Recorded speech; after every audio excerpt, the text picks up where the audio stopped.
The phone buzzed violently on Catherine Hayes' marble desk, its unknown number flashing like a warning. She almost ignored it. Billionaires didn't answer strange calls, but something in her gut told her to pick up. "Mrs. Hayes?" a rough male voice rasped. "It's your daughter." She collapsed. "I've got her safe." Catherine froze, blood draining from her face. "Who's this?" she demanded. "Where is she?" Silence stretched. Then the voice softened. "Doesn't matter who I am. Just come quick. She needs you." Her chair screeched back as Catherine bolted to her feet. Across the office, assistants stared, startled by the panic in her eyes. "Car! Now!" she snapped. Within seconds, her driver rushed the Bentley to the curb. Catherine's hand shook as she dialed her daughter again, no answer. The voice from the phone haunted her, raspy, broken, but steady. She imagined a stranger's dirty hands near her child and felt both terror and rage. Yet beneath it, she caught something else in his tone.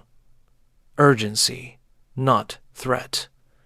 She prayed she wasn't walking into a nightmare. Traffic blurred as the car sped through the city. Catherine's mind raced. Her daughter, Lily, was everything. At 16, she was bright, stubborn, full of fire. Catherine had built empires, crushed rivals, but motherhood was her only true pride. And now, the thought of losing Lily clawed at her chest. The driver's voice cut in. "We're here, ma'am." The car screeched to a halt near a dark alley on the east side. Catherine flung the door open before the wheels stopped turning. Her heels clicked on broken pavement as she rushed forward. There, under a flickering streetlight, she saw Lily slumped against a wall, pale and unmoving. And beside her, a ragged man in a torn coat, long greasy hair falling into his face, a filthy beard streaked with gray. His calloused hands held Lily's head carefully, his own coat draped over her shoulders. At his side, a skinny dog lay watchful. Catherine's breath caught. This wasn't the danger she expected. It was something else. "Get away from her!" Catherine cried, rushing forward. The man looked up, his eyes sharp but calm. "She fainted," he said hoarsely. "I kept her warm. Don't move her too fast." Catherine stopped, startled by his tone. He wasn't pleading, wasn't defensive, just steady. She dropped to her knees beside her daughter, brushing hair from Lily's clammy forehead. "Baby, I'm here," she whispered. Lily stirred faintly, lips parting. Relief flooded Catherine, tears burning her eyes. She turned on the man. "What did you do to her?" He met her glare evenly. "Nothing. She went down right in front of me. Low blood sugar, maybe. I gave her my coat." Catherine blinked, caught off guard. His coat was indeed wrapped tightly around Lily, far warmer than her flimsy jacket. The dog whined softly, nudging Lily's arm as though worried too. Catherine's anger wavered. The image didn't fit her fears. A stranger in rags, yes, but one who protected, not harmed. Sirens wailed in the distance. Catherine's driver had already called an ambulance. She cradled Lily close, but noticed the stranger carefully easing her into a safer position, lifting her head slightly to help her breathe. His hands were filthy, nails black with dirt, but his touch was precise. Catherine stared. Who are you?" The man shrugged. "Doesn't matter. Just someone who was here." His eyes, though rimmed with exhaustion, carried no malice, only concern. The ambulance pulled up, lights flashing. Paramedics rushed out, lifting Lily onto a stretcher. Catherine followed, but her gaze kept flicking back to the ragged man. He stood quietly, one hand on his dog's head, watching as if making sure the girl was safe. A paramedic asked, "Who found her?" Catherine hesitated, then pointed. "He did." The medic gave a quick nod of acknowledgement. For a second, Catherine saw something flicker in the man's eyes, surprise, maybe even gratitude, before he looked away. Inside the ambulance, Catherine clutched Lily's hand. The paramedics confirmed it was likely just low blood sugar. Relief washed over her, but her thoughts kept circling back to the man outside. She had expected danger. Instead, she found a guardian. She leaned against the wall of the ambulance, trembling as the adrenaline ebbed. For the first time in years, Catherine Hayes, the unshakable CEO, felt completely off balance. At the hospital, doctors confirmed Lily was stable. Catherine never left her side, stroking her hair as she slept. But when Lily woke, the first words out of her mouth weren't to her mother. "Where's the man?" she asked weakly. Catherine frowned. "What man?" "The one with the dog," Lily whispered. "He covered me with his coat.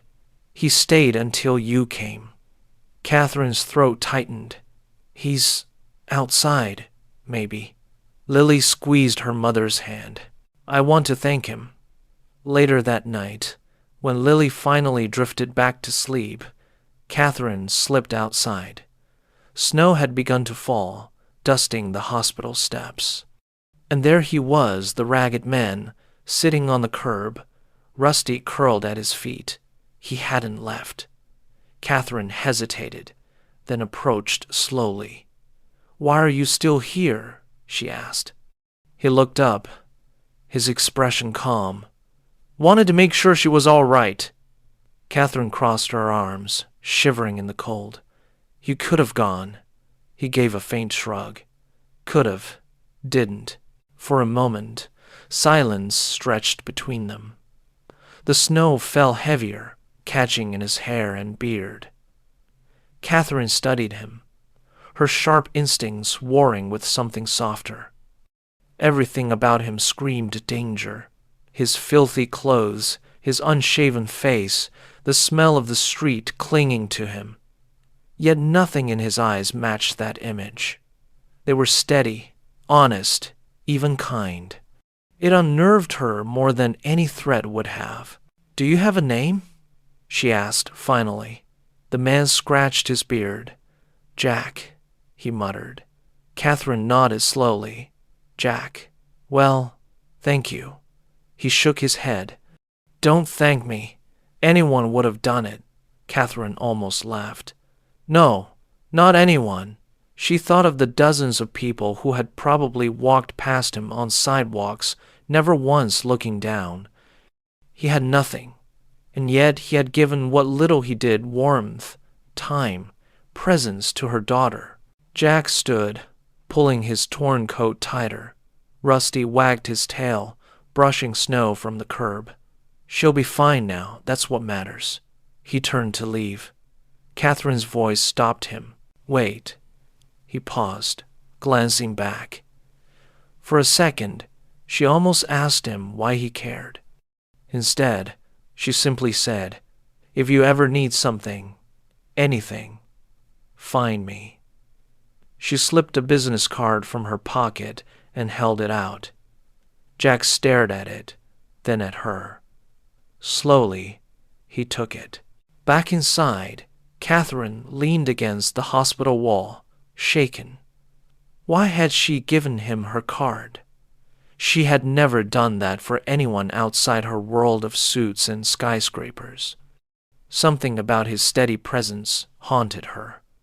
Lily's words echoed, "He stayed until you came." Catherine realized she had judged too quickly. Maybe money and power weren't the only forms of strength. The next morning, Lily asked again, "Did he stay long?" Catherine hesitated, then nodded. "Yes, he stayed." Lily smiled faintly. "Then he's a good man." Catherine smoothed her daughter's hair, her throat tight. "Maybe he is." she whispered. For once, she wasn't sure of anything, and that unsettled her more than boardroom battles ever had.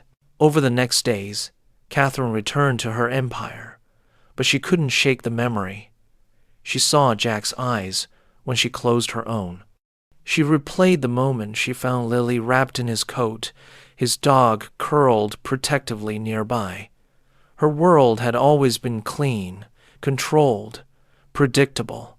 But now cracks showed, and through them something human, raw, and unpolished slipped in. Meanwhile, Jack returned to his alley. He tucked Catherine's card deep into his pocket, unsure why he hadn't thrown it away. He didn't trust her world-rich people used and forgot men like him. Yet he couldn't forget the girl's pale face or her quiet smile when she saw him. For once, he didn't feel invisible. Rusty nudged his hand, tail wagging. Jack sighed, pulling the coat tighter. Guess we made a difference, huh? Days passed. Snow deepened. Nights grew harsher. Jack wondered if Catherine had already forgotten him. But one evening, as he huddled by a barrel fire, headlights swept the alley. A sleek black SUV pulled up. The window rolled down, and Catherine's voice called softly, "Jack." He blinked, startled. Rusty barked once, wagging furiously. Catherine stepped out, her expensive heels sinking into the slush. "We need to talk," she said, her eyes steady. For the first time in years, Jack felt something stirring his chest: curiosity, maybe even hope. Catherine Hayes, billionaire CEO, stood in his world, shivering in the cold but refusing to flinch. He met her gaze, wary but unafraid. Their worlds should never have touched, yet they had. And as snow fell around them, Jack realized this wasn't the end of a strange encounter. It was the beginning of something far more unexpected. The air was sharp with cold as Catherine stood in the alley, her luxury coat a poor shield against the wind. Jack rose slowly, wary, his hand resting on Rusty's head. "Why are you here?" he asked, his voice more curious than hostile. Catherine hesitated. "Because I owe you. My daughter owes you." Jack shook his head. "You don't owe me anything." His tone was flat, final. But Catherine had spent her life hearing evasions in boardrooms. She recognized truth when she heard it, and this was truth. She took a cautious step closer, her heels crunching in the snow. "You could have walked away," she said. "Most people would have." Jack gave a small shrug. "Most people did. I didn't." Catherine studied him, unsure why that simple statement shook her so deeply. For years, she had surrounded herself with men who acted only when money was involved. Jack had acted with nothing to gain. She felt a strange heat in her chest, uncomfortable and new. "Come with me," Catherine said suddenly. Jack blinked. "Where?" "Anywhere but here. You can't stay out in this weather." His eyes hardened. "I've stayed in worse." Catherine exhaled sharply. She wasn't used to resistance. "I'm not asking," she said, her CEO voice slipping in. Jack's lips twitched, almost amused. "You're always used to getting what you want, huh?" Catherine stiffened. "Usually, yes." For the first time, Jack's gaze softened. "Not this time." Rusty barked, breaking the tension. Catherine glanced at the dog, then back at Jack. "At least let me buy you a meal," she pressed. Jack hesitated, his stomach growling loudly, betraying him. He sighed. "Fine, one meal." Catherine nodded briskly, hiding her relief. Together they walked toward the waiting SUV. Jack moved stiffly, like every step was a decision. Rusty trotted happily, unaware of the fragile dance between his master and the billionaire. Inside the SUV, the contrast was almost unbearable. Leather seats, warmth, faint perfume, a different planet from the alley Jack had called home. He shifted uncomfortably, eyes darting to the tinted windows. Rusty curled at his feet, grateful for the heat.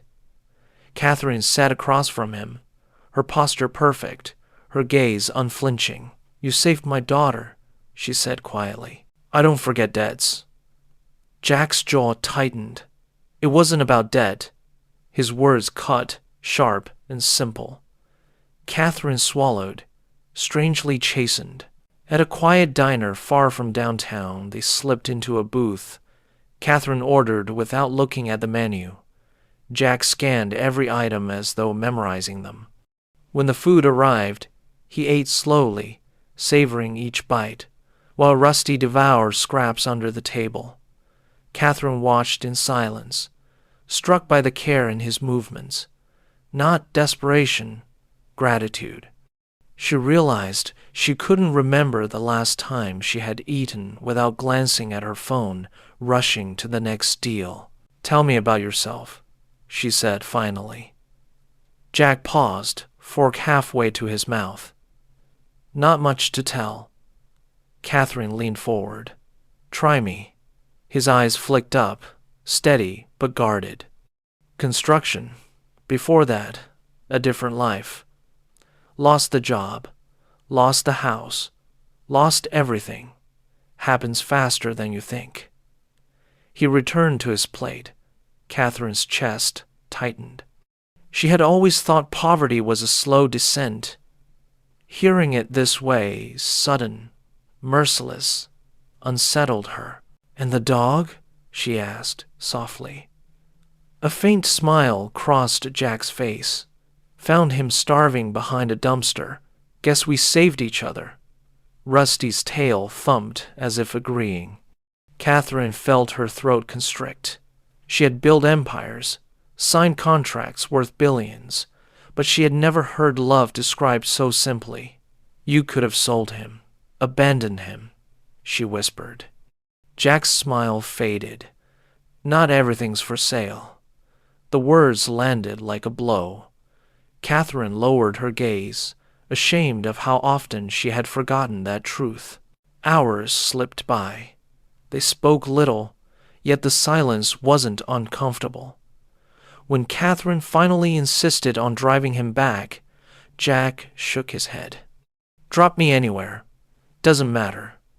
But it did matter. Catherine didn't want to leave him in the cold. Still, she respected his refusal.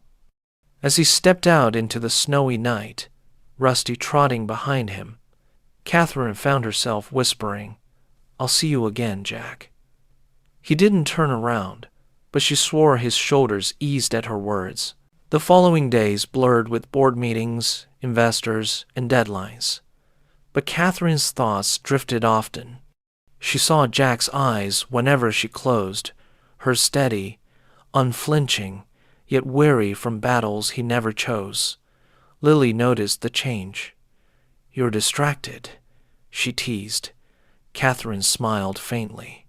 "Just thinking." Lily tilted her head. "About him, right? The man who helped me?" Catherine's silence was answer enough. Lily grinned. "He's different. I like him." Catherine swallowed. "So do I." One evening, Catherine found herself driving alone through the east side, the SUV too polished for the crumbling streets. She spotted a familiar silhouette near a fire barrel. Rusty curled at his side. She parked, stepped out, and approached. Jack looked up, surprised. "Thought you'd forgotten." Catherine shook her head. "I don't forget." They stood there a long moment, the fire crackling between them. Then Catherine reached into her coat, pulling out a thermos. "Coffee," she said. "Hot." Jack's lips twitched. "You came all this way just for that?" "Maybe," she replied softly. They shared a drink, passing it back and forth. The snow fell thicker, muting the city's noise. Catherine realized how strange it felt to stand in an alley with a homeless man and feel safer than she often did in her marble office. Jack didn't flatter, didn't scheme. He simply existed, steady and real. She found herself craving that simplicity, though she couldn't admit it aloud. For once, Catherine Hayes wasn't CEO or billionaire. She was just a woman with cold hands and unexpected company. But her world didn't pause. Rumors began circling the powerful Catherine Hayes seen with a drifter. Her board whispered. Her staff speculated. When asked, she brushed it off with icy dismissal. Yet in private, the gossip gnawed. Was she risking her reputation? Why did she care so much about what people thought? Still, she couldn't stay away. Jack had become a quiet anchor in her storm of wealth and power. One night, Lily confronted her directly. "You like him," she said bluntly. Catherine froze. "He's different." Lily's smile was knowing. "Different isn't bad." Catherine shook her head. "He's not part of our world." Lily leaned forward. "Maybe our world is the problem." The words stung, not because they were harsh, but because they rang true. Catherine realized her daughter saw something she hadn't dared admit. Jack was showing her a new way to live. Meanwhile, Jack wrestled with his own doubts. He kept Catherine's card tucked deep in his pocket but refused to use it. He didn't want her pity, didn't want to be another charity project. Yet when she appeared at his fire, offering coffee or conversation, he didn't turn her away. Rusty wagged happily every time, as though sensing the bond forming. Jack wondered if he was a fool for letting her close, but part of him didn't care. One evening, Catherine invited him to the community center her foundation supported. "Come see," she urged. Reluctantly, Jack agreed. Inside, children played. Families ate warm meals. Volunteers served cheerfully. Catherine moved with ease, smiling, speaking to everyone. Jack watched quietly, his chest tightening. He had lived on the outside so long. Seeing a room full of light and warmth was almost painful. Catherine noticed his silence. "What are you thinking?" she asked softly. Jack's reply was rough. "That I don't belong here." Catherine touched his arm. "You belong more than anyone." But shadows lingered. Not everyone welcomed him. A few wealthy donors frowned openly, whispering behind their hands. "Why is he here?" One muttered. Jack heard, jaw tightening. Catherine caught the look and snapped. "Because he's the reason my daughter is alive." The room fell silent. Jack stiffened, unused to anyone defending him. For a moment, gratitude and shame collided inside him. He muttered, "You didn't have to do that." Catherine's gaze softened. "Yes, I did." That night, as she drove him back, silence stretched between them. Finally, Jack spoke. "You're risking things. People talk." Catherine's lips curved faintly. "Let them." Jack turned, surprised. She met his eyes, steady and unyielding. "I don't care what they say. I care about truth. And the truth is, you matter." Jack looked away, throat tight. No one had said those words to him in years, maybe ever. Snow still fell when they returned to his alley. Jack stepped out, Rusty bounding ahead. Catherine hesitated before lowering her window. "This doesn't end here," she said firmly. Jack's eyes narrowed. "What do you mean?" She smiled faintly. "You'll see." Then the SUV pulled away, leaving Jack standing in the glow of the fire, both unsettled and strangely hopeful. That night, Jack lay awake, Rusty snoring beside him. Catherine's words echoed, This doesn't end here. He didn't know what she meant, but he knew one thing for certain. His life, once stagnant and invisible, was changing. And whether he wanted it or not, Catherine Hayes was part of that change. Spring returned to the city with a quiet persistence, melting the last traces of snow and replacing the gray piles of slush with glistening puddles that reflected neon signs. Catherine Hayes should have been relieved spring meant new beginnings, new ventures, and brighter days. But instead, she felt a gnawing unease every time she sat in her glass office overlooking Chicago. The contracts were signed, the board was appeased, the empire stood firm. And yet, her mind drifted again and again to a man sitting beside a barrel fire with a loyal dog at his feet. She had promised him this story wouldn't end there. The following week, Catherine acted on that promise. Instead of sending an assistant or hiding behind chauffeur-driven appearances, she took the drive herself, guiding the sleek SUV into the poorer streets where her presence always drew stares. The alleys looked the same cracked brick walls, the sour smell of damp cardboard, figures huddled against the cold. But Jack wasn't there. Panic surged before she saw Rusty bounding happily toward her, his scruffy tail wagging furiously. The dog's excitement led her through winding streets until she found Jack inside the community center, his face pale, his cough rattling, and weariness etched in every line. The sight nearly broke her. He had saved her daughter, had stood firm when others turned away, and yet here he was crumpled against a wall, surrounded by concerned volunteers who didn't know what to do. Catherine didn't hesitate. She strode forward with the same command she used in boardrooms. Except this time, it wasn't about profit or power. "Call an ambulance," she ordered, her voice trembling despite its strength. Jack tried to wave her off, rasping that it was nothing, just a cold. But she saw the truth in his eyes. Pride was keeping him silent, but his body was failing. At the hospital, Catherine refused to leave his side. She paced the sterile hallways while Lily sat beside Jack's bed, holding his rough hand with a tenderness that made Catherine's chest ache. The doctor spoke of pneumonia, malnutrition, and exhaustion, years of neglect, catching up to a body already weakened by the streets. Catherine's empire had taught her to buy solutions, to outspend problems, but money couldn't shorten the hours of recovery. All she could do was wait, night after night, until at last his breathing steadied and the fever broke. When he opened his eyes, relief flooded her like sunlight. Jack's first words were gruff, a failed attempt at humor. "You should have let me fall," he muttered. Catherine leaned forward, tears threatening.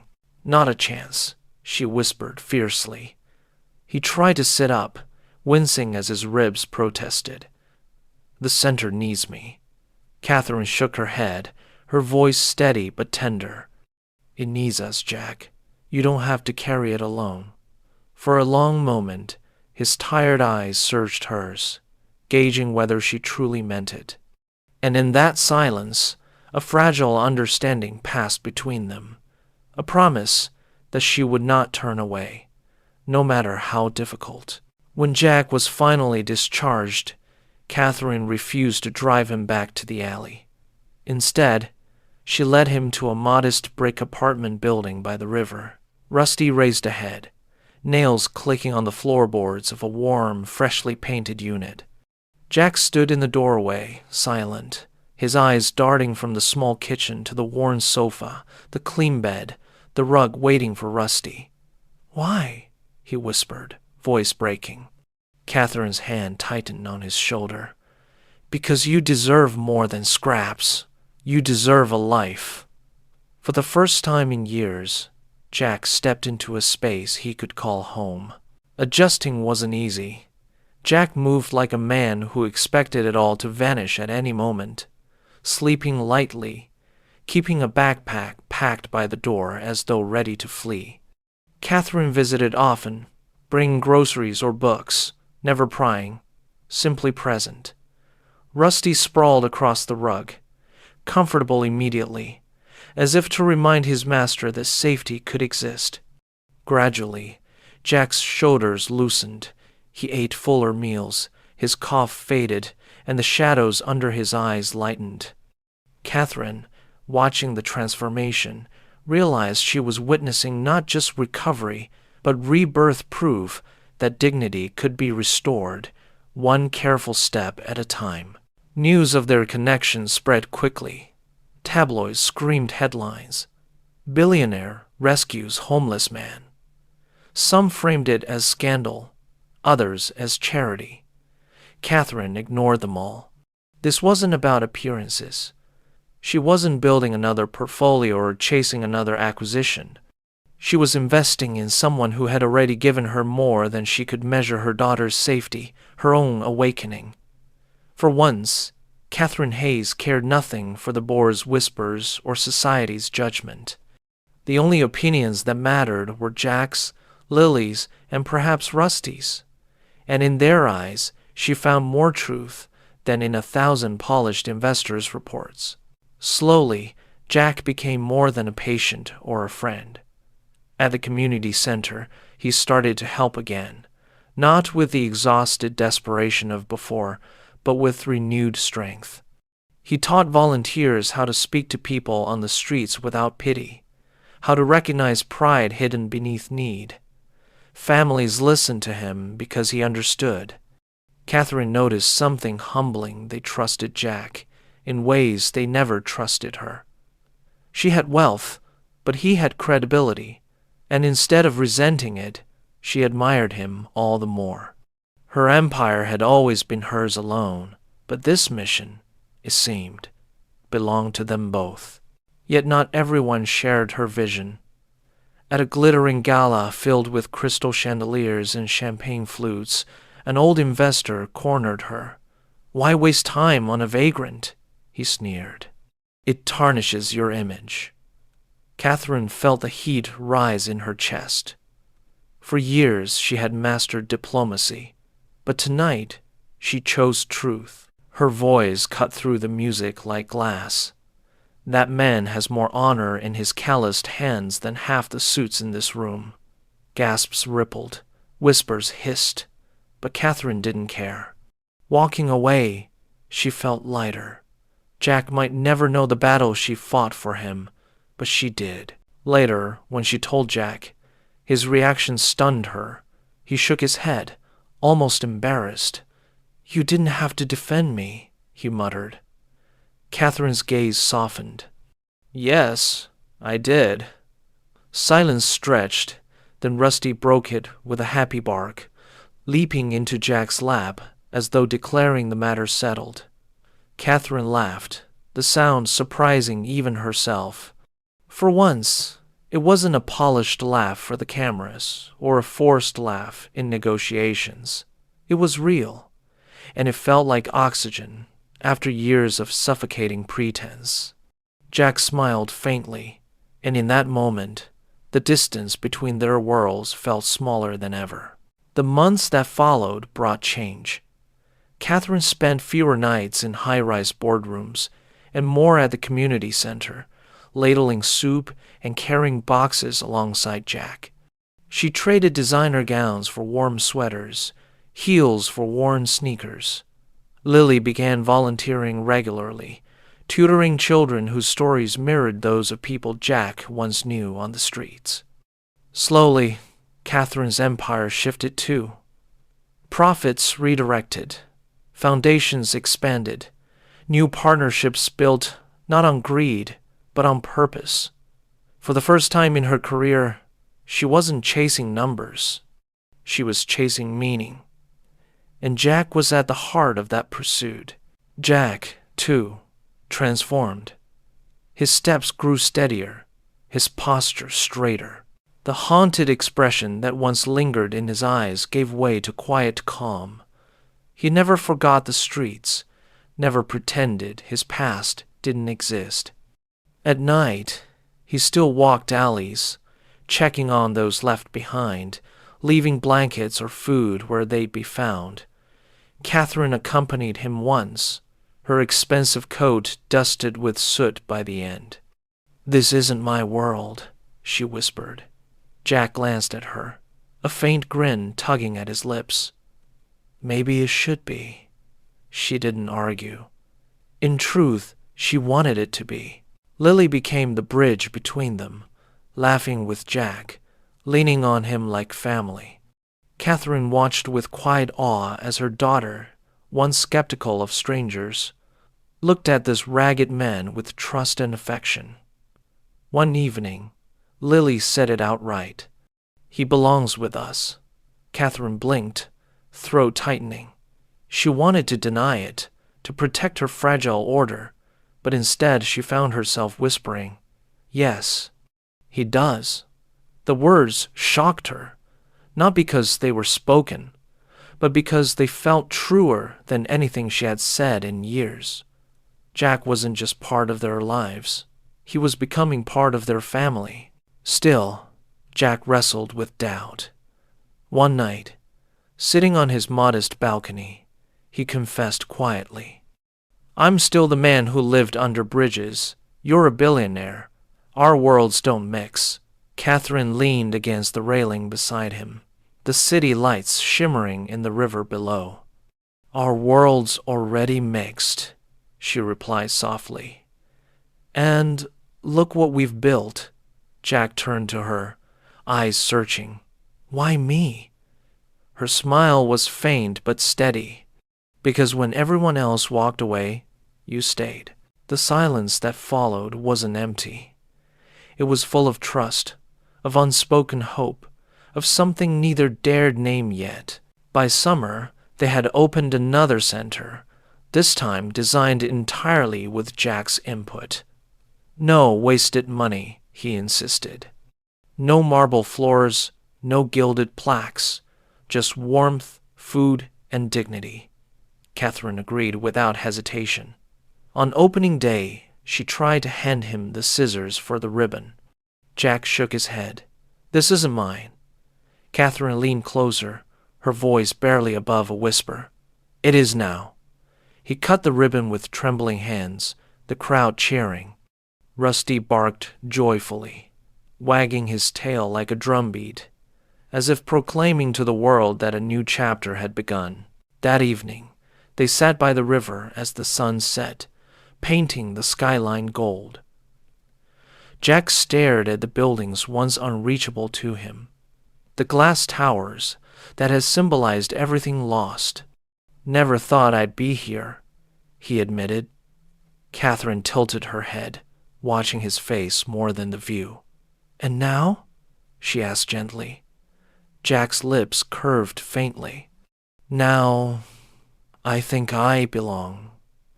Catherine felt her chest tighten, a warmth she hadn't known she craved flooding through her. She had built empires, crushed rivals, conquered markets, yet this moment, beside him, felt like her greatest triumph. But shadows lingered. Not all welcomed Jack. Some donors threatened to pull support, accusing Catherine of letting sentiment cloud judgment. She stood firm. "If they leave, let them," she told her team. "We'll build new partnerships, better ones." She had once feared losing status, feared whispers in marble halls. Now, she feared only one thing: returning to a life without meaning. And Jack had given her that meaning. Wealth had once been her shield. Now, strangely, he was. On a quiet night, Catherine walked with Jack past the very alley where it had all begun. The streetlight still flickered, the pavement still cracked. She shivered, remembering the terror of finding Lily collapsed. Jack stood silently, Rusty pressing against his leg. "Funny," he said softly. "This place ruined me once, and now it gave me everything." Catherine slipped her hand into his. Sometimes the worst places hide the best beginnings. They stood there in the dim glow, two lives that should never have crossed, now bound in ways neither could explain.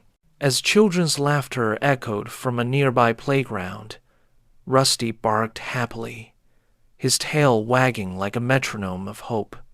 Catherine leaned her head against Jack's shoulder, feeling the steady strength she had once overlooked. The city roared around them, restless and loud, yet in that moment it felt still, almost reverent.